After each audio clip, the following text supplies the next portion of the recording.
Quero convidar o nosso irmão Nilson Bicalho para vir fazer essa leitura. Nilson é uma das nossas ovelhinhas, né? Amém, povo Queridas, de Deus. né, filha? Cumprimento o povo de Deus com a santa e gloriosa paz do Senhor. Amém. Ok, João 15, versículo de 1 a 8, que nos diz assim: Eu sou a videira verdadeira e meu pai é o agricultor. Todo ramo que estando em mim não dá fruto, ele corta. E tudo que dá fruto, ele poda, para que dê mais fruto ainda. Vocês já estão limpos pela palavra que lhes tenho falado. Permaneçam em mim, e eu permanecerei em vocês. Nenhum ramo pode dar fruto por si mesmo, se não permanecer na videira. Vocês também não podem dar fruto, se não permaneceres em mim. Eu sou a videira, vocês são ramos. Se alguém permanecer em mim e eu nele, esse dará muitos frutos, pois sem mim vocês não podem fazer coisa alguma. Se alguém não permanecer em mim, será como o ramo que é jogado fora e seco. Tais ramos são apanhados, lançados ao fogo e queimados. Se vocês permanecerem em mim e as minhas palavras permanecerem em vocês, pedirão o que quiserem e lhes será concedido. Meu Pai é glorificado pelo fato de vocês dar muitos frutos, e assim serão meus discípulos. Amém?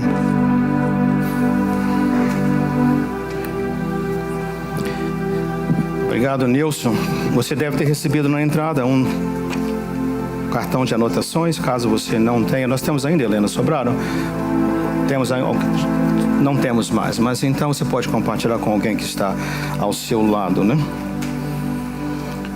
Um título para essa palavra, e nós já vimos isso nos cânticos aqui já colocados: escolhidos, perdoados, pessoas especiais, filhos de Deus. Você não está só.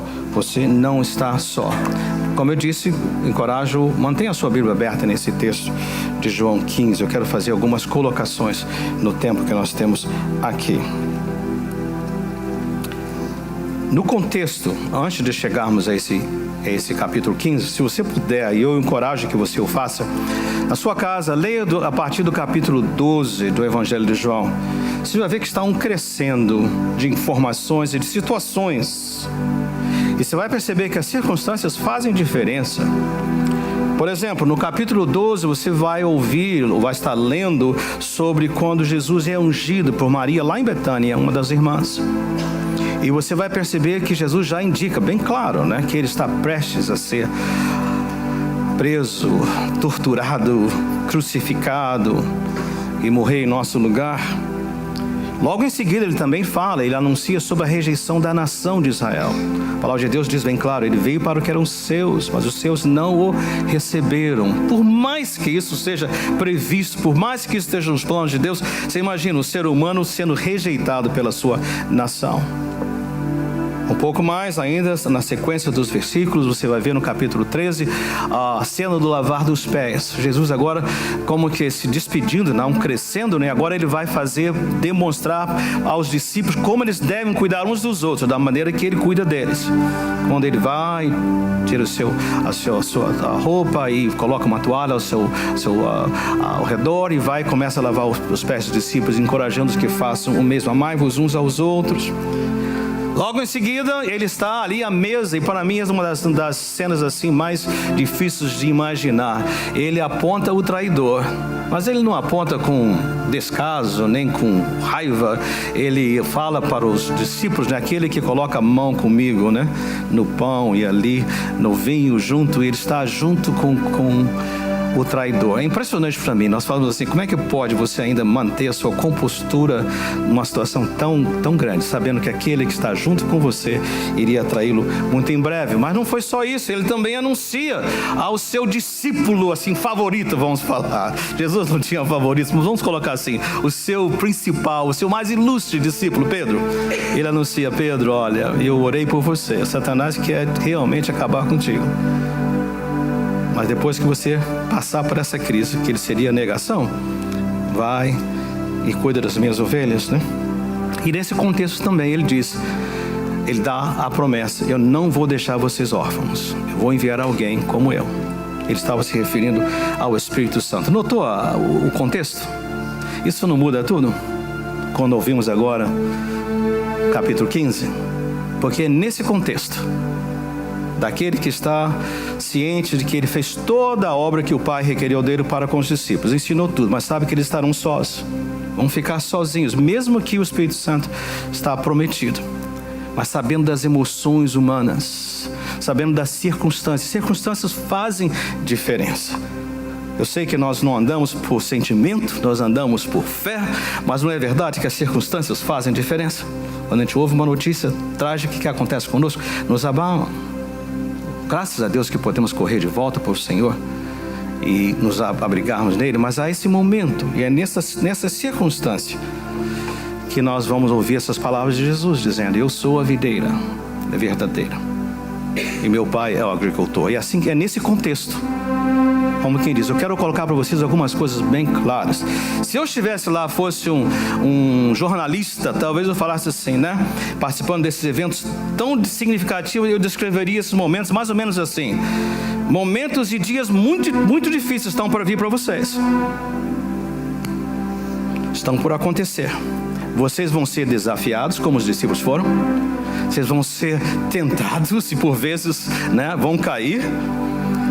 Provados, mas quando isso vier a acontecer, lembrem-se, e é o que eu gostaria de deixar com você, que é que nós precisamos trazer à memória quando nós estivermos nesses momentos de desafios, que é que nós precisamos trazer à memória quando as circunstâncias forem adversas. Eu espero que você saia daqui encorajado. Você não está só. Olha só o que nós descobrimos nesse texto. E você tem a sua folha. O primeiro ponto que nós vemos é: você não está só. E Jesus falando: eu estou contigo. Eu sou, o versículo 5 diz bem claro isso: eu sou a videira verdadeira, vocês são os ramos. Queria que você tomasse posse. Imagine a videira e o ramo, uma conexão inseparável. Óbvio que ele vai mais tarde falar sobre a de nós precisamos permanecer, mas agora tome posse, saboreie, coloque fundo. Não importam as circunstâncias, não importa como as coisas possam parecer, você não está só. Você que está em Cristo Jesus, você está conectado com Ele. É uma conexão natural, profunda. E se nós podemos esticar um pouquinho, não está no texto, eu diria que nós sabemos que nas plantas, né, tem o tronco e tem o ramo, há uma seiva que transmite vida. Imagine, o Espírito Santo de Deus é aquele que está fluindo sempre do Pai para você, essa vida constante sendo renovada em você. Você entende isso? Eu não sei a sua circunstância, eu não sei o que você está enfrentando, eu não sei como são os seus dias, mas uma coisa você pode estar seguro: você não está só. Promessa do nosso Deus, promessa de Jesus: eu estou contigo. Eu estou contigo. Há mais ainda. Além dessa bênção de que Jesus está conosco, ele diz também, e eu coloco aqui dessa maneira: meu Pai está conosco. Jesus falando, Ele está contigo, é a palavra de novo. E mais uma vez, olhando para o texto, Jesus falando, versículo 1: eu sou a videira verdadeira e meu Pai é o agricultor. Depois ele fala para nós também, assim que voltarmos, né? Todo ramo que, estando em mim, não dá fruto, ele corta, e todo que dá fruto, ele poda, para que dê mais fruto ainda. Gente, às vezes nós olhamos para esse texto assim de uma maneira severa, né? Olha o Deus aí com a cara carrancudo, né? Que está pronto para me ver, o que eu vou fazer? Já lá, pau nele. Não é nada disso. Eu vejo aqui algo assim, uma promessa, dizer o seguinte: presta atenção, você não concorda comigo que nós chegamos chegamos para Jesus do jeito que estamos, às vezes todos quebrados, todos cheios de problemas, todos cheios de hábitos e tantas coisas que nos assolam, e Ele nos recebe dessa maneira? Mas olha que promessa linda. E da mesma maneira que um agricultor, ele não destrói plantas. O agricultor prepara a planta para que possa crescer mais. Toma posse disso aí. Você podia escolher alguém mais capaz que o Criador do céu e da terra para cuidar de você como um ramo precioso?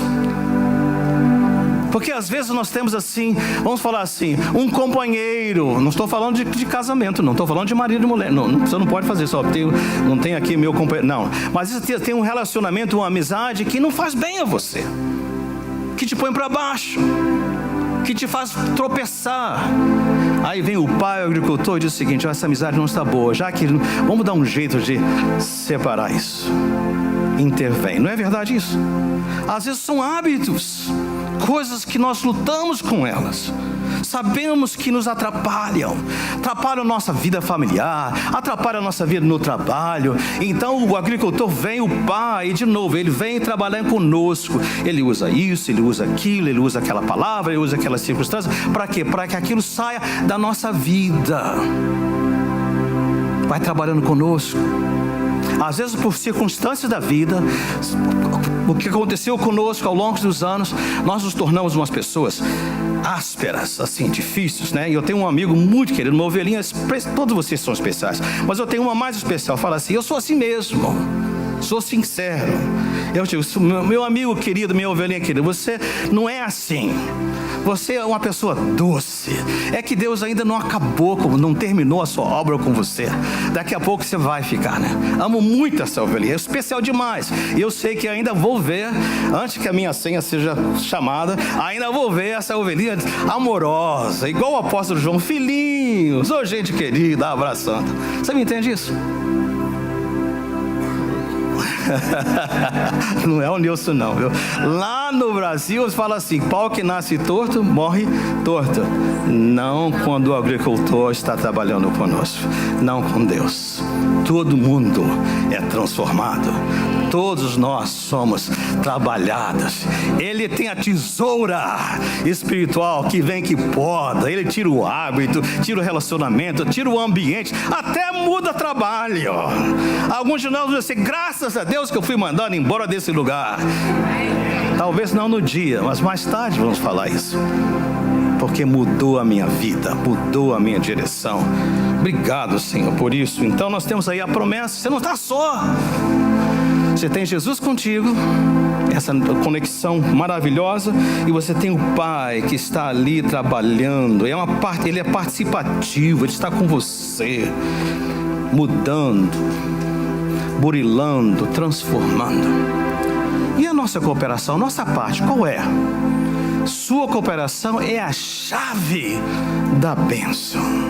Chave da bênção. A gente ouve assim falar: você vai por amor ou pela dor, não é isso? A gente ouve isso. Isso não está na Bíblia não, gente, ok? Porque você não vai por amor, vai pela dor. Não é muito melhor, se fosse o caso, não é muito melhor a gente ir por amor? E aqui o Senhor nos dá nesse texto, Jesus dá aos seus discípulos, Ele dá a você e a mim uma série de encorajamento, é um mandamento amoroso. E eu anotei assim 8 vezes, né? Por exemplo, no versículo 4, permaneçam, eu vi lá escrito, permanecerei, permanecer, permanecerem. O mesmo verbo em diferentes formas. Tá pegando a ideia? Qual a minha contribuição? Permaneça. Permaneça. Chega no versículo 5, permanecer, outra vez. Versículo 6, permanecer. É quase assim, olha, eu vou continuar falando até que caia a ficha na sua cabecinha, né? Verso 7, permanecerem, permanecerem. 8 vezes. Você já pegou a chave, né? O que precisamos fazer? Não é para ganhar o mérito, não é para poder merecer qualquer coisa, não é porque se eu fizer isso Deus vai me dar de prêmio, não. Ele está dizendo: filho querido, filha querida, siga no caminho, mantenha-se no caminho, ouça as minhas instruções, siga os meus princípios, ouça a minha voz. É um apelo para nós Então você vê que cooperação é a chave, tá? Mas isso exige sacrifício, você não concorda? Exige sacrifício, é duro permanecer. É tão fácil desistir, é fácil começar, difícil continuar no caminho, não é? Então nós sabemos que é duro, exige sacrifício, tem preço, de novo, não para ganhar, não para merecer, mas para podermos permanecer. E é trabalho duro, sim, mas vale a pena. Por quê? E eu concluo com essa palavra. Por quê? Deus sempre cumpre as suas promessas. Sempre cumpre. Quando nós permanecemos, quando agora eu entendi que eu não estou só, essa seiva maravilhosa está trazendo vida contínua a mim, quando eu sei que meu pai, o agricultor, está trabalhando, podando, mudando, transformando, e agora eu permaneço, o que eu vejo? Ele cumpre as suas promessas. Que promessas? Eu creio que ele usa metáforas para dizer para nós, mas antes disso, deixa eu fazer algumas colocações em outras partes das Escrituras. Por exemplo, no livro de Hebreus capítulo 12, eu creio que está na sua folha também, o apóstolo usa para nós a ideia de uma corrida.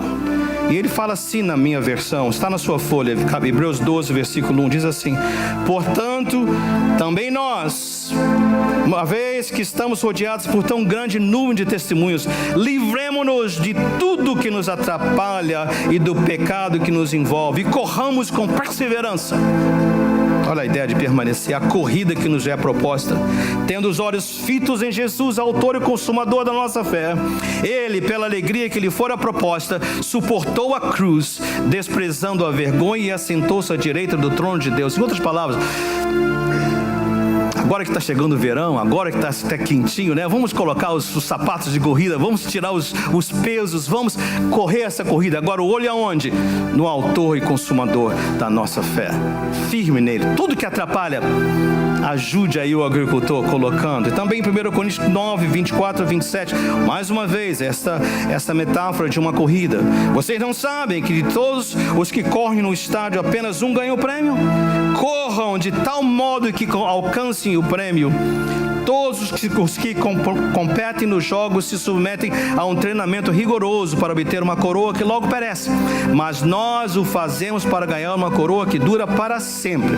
E olha agora o encorajamento: sendo assim, não corro como quem corre sem alvo, e não luto como quem esmurra o ar, mas esmurro o meu corpo e faço dele meu escravo, para que depois de ter pregado aos outros, eu mesmo não venha ser reprovado. Então, de novo, encorajando, permaneça, contribua. E qual é o prêmio que nos espera? Quais são as promessas que Deus já faz aqui nesse texto e Ele sempre cumpre? Vamos ler juntos, está na sua folha. A primeira delas, ele diz assim: eu sou, vamos todos juntos? Acharam? Da parte de trás. Vamos ler juntos, vamos lá? Permaneço em mim e eu permanecerei em vós. Olha só, sublinhei isso aí, né? Permaneço em mim. Qual é a promessa? Eu permanecerei em vocês. Olha a segurança. A próxima promessa, todos juntos, vamos lá?